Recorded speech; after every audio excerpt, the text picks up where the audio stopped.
Hi friends, ఇప్పుడు రాష్ట్రంలో కవిత విషయం రాష్ట్ర వ్యాప్తంగా సంచలనం సృష్టిస్తుంది. ఆమె పార్టీకి కాళేశ్వరం స్కామ్లో హరీష్ రావు, సంతోష్ రావు ఉందని ఆరోపణలు చేయడం, ఆ తర్వాత కేసీఆర్ ఆమెను సస్పెండ్ చేయడము, మళ్ళీ ఈరోజు ప్రెస్ మీట్ పెట్టి తన ఎమ్మెల్సీ పదవికి బీఆర్ఎస్ పార్టీకి రాజీనామా చేయడం అనేది మొత్తం రాష్ట్ర వ్యాప్తంగా దుమారం రేపుతుంది. అసలు ఎందుకు కవిత ఇలాంటి స్టాండ్ ఎందుకు తీసుకుంది? ఇంతకుముందు లిక్కర్ స్కామ్ కేసులో అరెస్ట్ అయిన తర్వాతనే ఈ హరీష్ రావు కానీ బీఆర్ఎస్ పార్టీ టార్గెట్ చేస్తుంది. సో దీనికి గల కారణాలు ఏంటి? మనతో మాట్లాడడానికి సీనియర్ జర్నలిస్ట్ నిఖిల్ గారు ఉన్నారు. ఒకసారి ఆయన అభిప్రాయం ఏంటి తెలుసుకుందాం. నిఖిల్ బ్రో, చెప్పండి, అసలు కవిత ఇలా మారిపోవడానికి గల కారణం ఏంటి? లిక్కర్ స్కామ్కి ముందు బీఆర్ఎస్ వైపు ఉన్న తను జైలుకి వెళ్ళింది లిక్కర్ స్కామ్లో. బయటకు వచ్చిన తర్వాతనే బీఆర్ఎస్కు కేటీఆర్ కానీ హరీష్ రావు కానీ వీళ్ళకంతా అపోజిట్గా అయిపోయింది. దీనికి గల కారణం ఏమనుకుంటున్నారు? అరవింద్, కవిత జైలుకి వెళ్ళడానికి ముందు నుంచే మనకు చాలా సార్లు వార్తలు వచ్చాయి, కొద్దిగా వాళ్ళ ఫ్యామిలీ డిఫరెన్స్ ఉందని చెప్పేసి.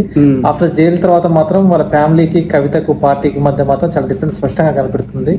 కవిత జైలు నుంచి వచ్చిన తర్వాత హాస్టల్లో పోవటం, చాలా జిల్లాలకు వెళ్ళటం, జిల్లాల్లో పార్టీ సీనియర్ నేతలు అంటే బీఆర్ఎస్ నుంచి కొంచెం దూరమైన నేతలు, ఉద్యోగంలో పనిచేసే వాళ్ళని తరచుగా వెళ్ళి ఆమె కలుస్తూ ఉంది. కొద్దిగా దానికి బీఆర్ఎస్ లో ఉన్న కీలక నేతలు మాత్రం దూరంగా ఉంటున్నారు. ఎస్పెషల్లీ కేటీఆర్ కు క్లోజ్గా ఉండే వాళ్ళు మాత్రం వెళ్ళట్లేదు. అప్పటి నుంచే చాలా అనుమానాలు వ్యక్తం అవుతున్నాయి. తాజాగా తర్వాత లేఖ లీక్ అవడంతో వాళ్ళ వివాదం అనేది స్పష్టంగా బయటకు వచ్చింది. ఆ పరిణామాల నేపథ్యంలో ఇటీవల ఏకంగా ఆమె హరీష్ రావు మీద టార్గెట్ చేసింది. యాక్చువల్గా దీన్ని చూస్తే ఆమె ఏదో అప్పటికప్పుడు చేసిన దాంట్లో కనపట్లేదు. ఎప్పటి నుంచో చాలా విభేదాలు, వాళ్ళ మధ్య చాలా విభేదాలు జరుగుతున్నాయి, చాలా గొడవలు జరుగుతున్నాయి. ఆ నేపథ్యంలోనే ఆమె కూడా ఒక ప్లాన్ ఉంది అనేది మాత్రం స్పష్టంగా అర్థమవుతుంది. అంటే ఆమె ఎప్పటి నుంచో అట్లా ప్లాన్ చేసుకుని పెట్టుకుంటే హరీష్ రావుకి కవితకు మధ్య ఏ విధంగా గొడవలు వచ్చినాయి, ఏ విధంగా ఎస్పెషల్లీ వాళ్ళిద్దరు పార్టీ మెంబర్స్ మాత్రమే కాదు, వాళ్ళిద్దరు కుటుంబ సభ్యులు. యాక్చువల్గా మనం బీఆర్ఎస్ లో చూసుకుంటే 1, 2, 3, 4 మనం లెక్కేసుకుంటే ఎప్పటి నుంచి చూసినా కూడా కేసీఆర్ తర్వాత ఒకప్పుడు హరీష్ రావు ఉండేవాడు, తర్వాత ఆ ప్లేస్ లో కేటీఆర్ వచ్చారు, తర్వాత హరీష్ రావు, తర్వాత కవిత, ఎవరైనా ఇదే చేస్తారు. యాక్చువల్గా అంటే మెయిన్ గా అంటే కేటీఆర్, హరీష్ రావు మెయిన్ గా వీళ్ళు ముగ్గురు ఉన్నారు. కవిత కూడా ఒకప్పుడు ఉండేది, రాను దూరం అవుతూ వచ్చింది. సో అంటే ఇప్పుడు కేటీఆర్ ప్లేస్ లో రీప్లేస్ అవుదామని అట్లా ట్రై చేసిందా? మేబీ యాక్చువల్గా ప్రియారిటీ అనేది ఆయనకే వస్తుంది, నాకు రావట్లేదు, నేను కూడా పోరాటం చేసిన కదా, నేను పార్టీ మెంబర్ని కదా, నాకు కూడా ఇప్పుడు జనరల్గా వాళ్ళిద్దరు వారసత్వం కూడా అనుకుంటారు. మనం అనుకోకపోవచ్చే కానీ వాళ్ళ పార్టీలో మాకు కూడా వారసత్వం ఉండాలి, మాకు అదే ప్రియారిటీ ఉండాలి. నేను సొంత బిడ్డను కాదని ఆయన వచ్చి ఏంది థర్డ్ ప్లేస్ లో ఉండటం ఏంటి, ఆయన మాట్లాడటం ఏంటి, నడవకపోవడం ఏంటి జరగవచ్చు మేబీ.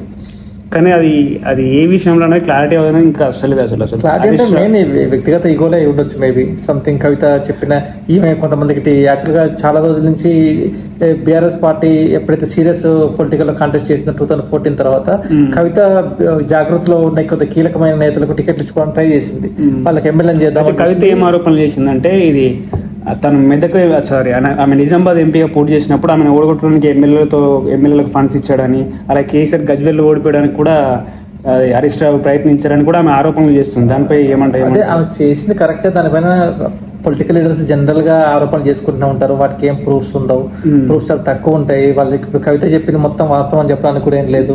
హరీష్ రావు నిజంగా ఓడించని చెప్పడానికి అయితే ఇక్కడ ఆధారాలు లేవు. ఆ ప్రయత్నాలు కూడా దాదాపు చేయకపోయి ఉండొచ్చు నాకు తెలిసి అయితే. ఓకే, అంటే కవిత ఇలా మాట్లాడడానికి గల కారణము దీని వెనుక మరి బీజేపీ ఉందని అనుకుంటారు. కొంతమంది బీజేపీ ఉందని అనుకుంటారు, కొంతమంది కాంగ్రెస్ అంటారు. అయితే రేవంత్ రెడ్డి ఏం చెప్పాడు, ఇప్పుడే నాకు సంబంధం లేదని ఇంతకుముందు రేవంత్ రెడ్డి క్లారిటీ ఇచ్చేసాడు. మరి దీని వెనుక బీజేపీ ఉంది. అవి లిక్కర్ స్కామ్లో అరెస్ట్ అయింది కాబట్టి బీజేపీని అది బీఆర్ఎస్ ని కొంచెం విచ్ఛిన్నం చేసి తర్వాత వీళ్ళు ప్రయోజనం పొందామని అట్లా కవితను అట్లా చేశారా? మేబీ డైరెక్ట్ సపోర్ట్ అయితే ఉండకపోవచ్చు, లోపల నుంచి అయితే కొంచెం ఏదన్నా సపోర్ట్ ఉండే అవకాశం ఉందన్న వార్తలు అయితే వస్తున్నాయి. బీజేపీ కంటే కూడా చాలా మంది మనకు ఆఫ్ ద రికార్డ్ బీఆర్ఎస్ నేతలు మాట్లాడినప్పుడు కూడా ఏం చెప్తున్నారంటే కవిత వెనక బీజేపీ కంటే కూడా కాంగ్రెస్ ఉందని చెప్తున్నారు. జనరల్ పర్సెప్షన్ అయితే రాజకీయ నాయకులతో ఎవరితో మాట్లాడినా కూడా కొంచెం సీరియస్ పొలిటిషియన్స్ అందరూ కూడా ఎక్కువ కాంగ్రెస్ పేరే చెప్తున్నారు. వాళ్ళు ఏంటంటే కవితను ముందు పెట్టి లబ్ధి పొందాము. ఇప్పుడు ఎస్పెషల్లీ బీఆర్ఎస్ చీలితే ఇమ్మీడియట్ గా లాభపడేది మాత్రం కాంగ్రెసే, బీజేపీ అయితే కాదు. అంటే నెక్స్ట్ ఒకవేళ కాంగ్రెస్ పార్టీ చీలితే మళ్ళీ బీఆర్ఎస్ కూడా కొంచెం అపోజిషన్ గా దానికి ప్లేస్ ఉంటుంది కదా, ఎవరికి బీజేపీ కూడా వస్తాయి కదా, కలిసి వస్తాయి కదా. బీఆర్ఎస్ లో కుమ్మలాట జరిగి తెలంగాణలో ప్రస్తుతం అయితే పెద్ద ఫోర్స్ గా అయితే ఏం లేదు. ప్రస్తుతం తెలంగాణలో ఉన్న మేజర్ పొలిటికల్ ఫోర్సెస్ ఏంటి? అధికారంలో ఉన్న కాంగ్రెస్, నెక్స్ట్ ప్రతిపక్షంలో ఉన్న బీఆర్ఎస్. యాక్చువల్గా బీఆర్ఎస్ చీలితే ఏమవుతుంది, బీఆర్ఎస్ కరెక్ట్ చీలు 2 ముక్కలు అయితే కాంగ్రెస్ అతిపెద్ద బలమైన పార్టీకి ఉంటుంది. ఓకే, దానికి బీజేపీకి బెనిఫిట్ ఎంత వస్తుంది అనేది మనం చెప్పలేము. ఇమీడియట్ బెనిఫిట్ మాత్రం కాంగ్రెస్ కే వస్తుంది. కవిత కొత్త పార్టీ పెట్టే అవకాశాలు ఉన్నాయి కూడా అంటారు కొంతమంది. తెలంగాణ జాగృతి అంటారు, ఇంకా తెలంగాణ బహుజన రాష్ట్ర సమితి అని ఒకటి అంటారు, ఇంకోటి బీఆర్ఎస్ పాత పేరైన టీఆర్ఎస్ తోనే పార్టీ పెట్టే ఛాన్స్ ఉందా అంటారు. ఒకవేళ మరి కవిత కొత్త పార్టీ పెడితే ఆమె ఎలాంటి ప్రణాళికలు రచిస్తే దానివల్ల లాభం ఏమైనా ఉంటుందా ఆమెకు? దీనివల్ల బీఆర్ఎస్ పార్టీకి ఎఫెక్ట్ ఏమైనా పడుతుందా? కవిత కొత్త పార్టీ పెడితే కవితకు వచ్చే లాభం కంటే బీఆర్ఎస్ కి జరిగిన నష్టం మాత్రం ఎక్కువ, అది మాత్రం ఖచ్చితంగా చెప్పొచ్చు. ఫర్ ఎగ్జాంపుల్ ఏంటంటే నీకు బయట వాళ్ళు ఎంత విమర్శించినా ఏం లేదు, జనరల్ గా పొలిటికల్ పార్టీస్ విమర్శిస్తూనే ఉంటాయి. అదే కవిత విమర్శించిన దానికి బయట వాళ్ళు విమర్శిస్తే ఎలా ఉంటుంది? ఏపీలో కూడా మనం పరిశీలిస్తే జగన్ మేజర్ గా డ్యామేజ్ కావడానికి కారణం ఏంటి? షర్మిల జగన్ అవినీతి పడని ఇంకేదో అని టీడీపీ జనరల్ గా అపోజిషన్ పార్టీగా ఆరోపిస్తారు, కామన్ అది. అదే ఇప్పుడు కవిత రేపు ఈ ఆరోపణలకు మాత్రమే కన్ఫైన్ అయి ఉండదు. కవిత రేపు రాను రోజులు గడుస్తున్న కొద్దీ ఆమె బలోపేతం కావడం కోసం ఇంకా చాలా ఆరోపణలు చేయొచ్చు, వ్యక్తిగతంగా ఆరోపణలు చేయొచ్చు. కుటుంబంలో ఈరోజు కవిత లాస్ట్ మినిట్ లో కూడా నేను కుటుంబంలో ఉన్న జరిగిన విషయాలు నేను చెప్పట్లేదు, అది చెప్తే మీరు వెక్కి ఏడుస్తారని చెప్పేసి అక్కడ ఉన్న ప్రెస్ మీట్ కాదని వాళ్ళ ఉద్దేశం అన్నది. అంటే కుటుంబంలో కూడా గొడవలు ఉన్నాయనేది కవిత ఇండైరెక్ట్ గా హింట్ ఇచ్చింది. రేపు ఆమె పార్టీ పెడితే రాను కుటుంబంలో ఉన్న నన్ను మా అన్న ఇట్లా చేసిండు, మా నాన్న ఇట్లా చేసిండని, ఇంకేదైనా హరీష్ రావు మీద అవినీతి ఆరోపణలు, వ్యక్తిగత ఆరోపణలు చాలా చేసే అవకాశం ఉంది. ఇండైరెక్ట్ గా అది కేసీఆర్ ఇమేజ్ ని, బీఆర్ఎస్ ఇమేజ్ ని, కేటీఆర్ ఇమేజ్ తగ్గిస్తే ఆటోమేటిక్ గా పార్టీకి పెద్ద డ్యామేజ్ చేయాల్సిన పడలేదు. లాస్ట్ ఎలక్షన్ లో కాంగ్రెస్ కు బీఆర్ఎస్ కు మధ్య వచ్చిన ఓట్ షేర్ డిఫరెన్స్ ఓన్లీ 2%. ఓకేనా? న్యూట్రల్ ఓటర్ కనుక ఎఫెక్ట్ పడి వాళ్ళు వేరే పార్టీ వైపు వెళ్ళిపోయి తగ్గితే ఆటోమేటిక్ గా ఎఫెక్ట్ బీఆర్ఎస్ మీద పడుతుంది. అంటే ఒకవేళ ఓట్లు చీలే అవకాశం కొంతమంది కవితను కూడా సపోర్ట్ చేసే వాళ్ళు కూడా ఉన్నారు బీఆర్ఎస్ పార్టీలో. ఏ పార్టీ 1-3% వస్తూ ఉంటుంది జనరల్ గా. కవితకు ఓటు రాకుండా ఏం లేదులే, కానీ బీఆర్ఎస్ ఓటు కనుక చీల్చింది అనుకో ఆటోమేటిక్ గా ఆమె లక్ష్యం నెరవేరకున్నా కూడా బీఆర్ఎస్ మాత్రం డ్యామేజ్ ఖచ్చితంగా అవుతుంది, నో డౌట్ దాంట్లో. ఇప్పుడు కవిత వెనుక కూడా అసలు కీ లీడర్స్ ఎవరు లేరు. కేసీఆర్, కేటీఆర్ అంటేనే వీళ్ళే చాలా మంది తెలుసు, కానీ అసలు కవిత వెనుక తెలిసిన నేత అని ఒక్కరు కూడా లేరు, ఎవరు లేరు. ఇప్పుడు ఆమె ఒంటరిగా పోరాటం చేయాల్సి వస్తుంది. సో ఈ విషయంలో మరి ఆమె నెగ్గుకు వస్తుంది రాజకీయాల్లో ఒకవేళ ఆమె సొంతంగా పార్టీ పెడితే? పోరాటం అయితే చేస్తుంది. కవితకు కొంచెంగా షర్మిలతో పోలిస్తే కొంచెం అయితే ఇమేజ్ ఉంది, ఎందుకంటే ఆమెకు జాగృతి అని ఒక సంఘం ఉంది, లీడర్లతో పరిచయాలు ఉన్నాయి. బీఆర్ఎస్ లో కొద్దిగా ఎవరైతే ఎంపీగా చేసింది, తర్వాత ఎమ్మెల్సీగా చేసింది, దానికంటే కూడా కొద్దిగా విస్తృతంగా బీఆర్ఎస్ లో అందరు లీడర్స్ కౌంటర్ ఇవ్వగలరు. బీఆర్ఎస్ లో టికెట్ ఆశించిన వాళ్ళు, ఉద్యమ సమయంలో కీలకంగా పనిచేసి తర్వాత గుర్తింపుకు నోచుకున్న వాళ్ళు, వీళ్ళందరూ కవిత ఉండే అవకాశం ఉంది. సరే, వాళ్ళందరూ దాన్ని ఎంతవరకు ఓట్లు తీసుకొస్తారు, గెలిచే స్థాయికి వస్తుంది అనేది మాత్రం ఇప్పుడిప్పుడైతే చెప్పలేము, అది కష్టమే. భవిష్యత్తులో కవిత ఒక విషయం మాత్రం మనం చెప్పాలి, కవిత చాలా పోరాటాలు చేసింది. ఆ పోరాటాలు కొన్ని దశల్లో బీఆర్ఎస్ కంటే కూడా ముందు పోరాటాలు చేసింది. ఇప్పుడు బీసీ ఉద్యమం, రిజర్వేషన్ కూడా ఇష్యూ, అట్లా చాలా పోరాటాలు చేసింది. హాస్టల్ విద్యార్థుల కోసం అని చెప్పేసి ఇవన్నీ చాలా కొన్నిట్లేదు ఒక దశలో ముందుంది బీఆర్ఎస్ పోలిస్తే కూడా. ఆ ఉద్యమాలు ప్రజలకు కనెక్ట్ అవుతాయేమో చెప్పలేము. మన బీఆర్ఎస్ కూడా ఇంకేం పరిణామాలు జరుగుతాయో చెప్పలేము. ఈ గొడవలు ఇంకా ముదిరి పాకన పడి ఇంకెవరు లీడర్ల కవిత దారిన వస్తారా, ఏం జరుగుతుందని చెప్పలేము. ఆ పరిణామాలన్నింటి మీద కవిత భవిష్యత్తు డిపెండ్ అయి ఉంటుంది. ఇప్పుడున్న పరిస్థితి మాత్రం కవితకు అంత ఎఫెక్ట్ అయితే పార్టీ పరంగా అయితే ఏం ఎఫెక్ట్ పడదని అంటారు. అంటే బీఆర్ఎస్ పార్టీ అయితే దీని వల్ల ఏం ఎఫెక్ట్ అనేది పడదు. బీఆర్ఎస్ కి ఎఫెక్ట్ తప్పకుండా ఉంటుంది. రాను బీఆర్ఎస్ కి మీకు ఒక విషయం గమనించాలి, ఎలక్షన్ మీకు కవిత ఎపిసోడ్ కాకముందు బీఆర్ఎస్ ఒక మంచి గ్రాఫ్ పెరిగిపోయింది. ఒక దశలో ఎమ్మెల్యేలు పోవటం కూడా ఆగిపోయారు. ఉద్యమాలు అదే సమయంలో కాంగ్రెస్ కొన్ని తప్పులు చేసింది. ఆ తప్పులతో ఆటోమేటిక్ గా కాంగ్రెస్ హైడ్రా గానీ కొన్ని ఇష్యూస్ వల్ల బీఆర్ఎస్ కూడా ఆటోమేటిక్ ఒక జోష్ లోకి వెళ్ళిపోయింది. ఆ జోష్ లోకి వెళ్ళిపోయిన టైంలో కవిత ఎపిసోడ్ ఎప్పుడైతే మొదలైందో పార్టీ ఆటోమేటిక్ గా వాళ్ళు కొంచెం డౌన్ అయిపోయారు. వాళ్ళు ఆటోమేటిక్ ఏంటంటే ఆత్మరక్షణలో పడిపోయారు. కొంచెం పార్టీ అంతా కొంచెం డౌన్ అయిపోయింది, వీక్ అయిపోతుంది. ఇప్పుడు చూడండి, స్థానిక ఎన్నికలు అంటే అప్పుడు బీఆర్ఎస్ లో బాగా జోష్ కనిపించేది, ఇప్పుడు ఆ జోష్ కాంగ్రెస్ లో కనిపిస్తుంది. దానికి కారణం ఏంటంటే కవిత ఇష్యూ వల్ల కాంగ్రెస్ కు బీఆర్ఎస్ కు ఎఫెక్ట్ పడుతుంది, అది మాకు కలిసి వస్తుందని చెప్పేసి కాంగ్రెస్ చాలా జోష్ ఉంది. ఇప్పుడు వాళ్ళు అట్లా కూడా ఆ విధంగా ప్లాన్ చేస్తున్నారు. మరి ఇప్పుడు త్వరలో ఇది జూబ్లీహిల్స్ ఉప ఎన్నికలు కూడా జరగనున్నాయి. మరి ఇప్పుడు కవిత మరి అక్కడ పోటీ చేసే ఛాన్స్ ఉందంటారా? మరి నాకు తెలిసి చాలా తక్కువ. జూబ్లీహిల్స్ అనేది ప్యూర్ అర్బన్ నియోజకవర్గం అది, ఓకేనా? అక్కడ ఎక్కువ సెటిలర్స్, ఓకే, సెటిలర్స్ ఉంటారు, ముస్లిం ఓట్ బ్యాంక్ ఎక్కువ. అక్కడ ఆల్రెడీ బీఆర్ఎస్ నుంచి మాజీ ఎమ్మెల్యే సతీమణి గోపినాథ్ వాళ్ళ వైఫ్ నిలబడడం దాదాపు ఖాయమైపోయింది. కాంగ్రెస్ కూడా చాలా ప్రతిష్టాత్మకంగా తీసుకుంది. ఒకవేళ ఇక్కడ నిలబడి చాలా ఘోర పరాజయం ఎదురైతే కవిత చాలా ఇబ్బందులు ఎదురయ్యే అవకాశం ఉంది. కవిత డేర్ చేయకపోవడమే ఆమెకు కూడా మంచిది. ఎందుకంటే ఒక రూరల్ నియోజకవర్గం అంటే అది ఒక లాగా ఉంటది, ఇది ప్యూర్ అర్బన్ సెటిలర్స్ ఎక్కువ, చాలా అంటే చాలా మంది అసలు ఓటు చేయడానికి రారు. కవిత ఫ్యాక్టరీ పనిచేయడం అనేది చాలా కష్టంగా ఉంటది ఇప్పుడు. కాబట్టి ఈ నేపథ్యంలో కవిత దాదాపు పోటీ చేయకపోవచ్చు. కవితను అదే ఇప్పటికి పార్టీ పెట్టకపోవచ్చు, మేబీ కొన్ని వెయిట్ చేసే ఛాన్స్ అయితే ఉంది. ఒకవేళ పెట్టినా కూడా జూబ్లీహిల్స్ బరిలో మాత్రం ఉండకపోవడం తెలివైన నిర్ణయం. అయితే మరి త్వరలో ఇప్పుడు రాష్ట్రంలో స్థానిక సంస్థల ఎన్నికలు రానున్నాయి. ఒకవేళ ఇప్పుడు కవిత పార్టీ పెడితే మరి వాళ్ళ అభ్యర్థుల్ని పోటీ చేసే ఛాన్స్ ఉందా అందులో? ఇప్పటికిప్పుడైతే కష్టం. మనం చూస్తున్నాం కదా, జిల్లాల వారిగా పార్టీ స్థానిక ఎన్నికలు అంటే ప్యూర్ గా రూరల్ గ్రౌండ్ లెవెల్ జరిగే ఎలక్షన్స్. గ్రౌండ్ లెవెల్ ఎలక్షన్స్ జరగాలంటే పరిష్టమైన క్యాడర్ ఉండాలి.